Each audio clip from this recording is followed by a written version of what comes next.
இன்றைக்கி துணி தைச்சிக்கிட்டு இருந்தேனுங்க. தைக்க புகை வந்துருச்சு. என்னென்னு பார்த்தா பெடல் புகஞ்சு போச்சுங்க.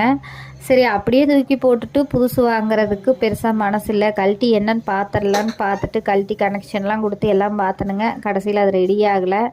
சரின்னு தூக்கி போட்டுட்டு வீட்டுக்கு கிளம்பிட்டுனுங்க. இது பார்த்திங்கன்னா அடுத்த நாள் காலையில் கேட்டுக்கெல்லாம் பெயிண்ட் அடிச்சு விட்டணுங்க. பெயிண்ட்டும் பார்த்திங்கன்னா தீர்ந்துருச்சு. இன்னொரு கேட்டுக்கு பெயிண்ட் அடிக்கணும். சரி வாங்கிட்டு வந்து அதை அடிச்சுக்கலாம் அப்படின்னு சொல்லிட்டு இந்த கேட் மட்டும் ஃப்ரண்ட்டு முடிச்சாச்சு. பேக் சைடு கொஞ்சம் தான் வந்துச்சுங்க. இந்த வேலையை முடிச்சுட்டு எப்பயும் போல் கடை கிளம்பிட்டுனுங்க. சாப்பாடும் பார்த்திங்க அப்படின்னா நைட்டே கருவாட்டு குழம்பு வச்சு சாப்பாடு வச்சாச்சுங்க.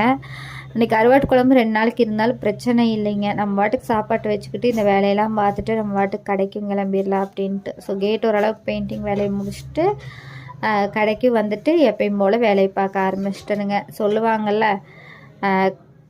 கல்லடி பட்டாலும் கண்ணடி படக்கூடாதுன்னு சொல்லுவாங்கல்லங்க, அந்த மாதிரி கண்ணடி பட்டுருச்சுங்க.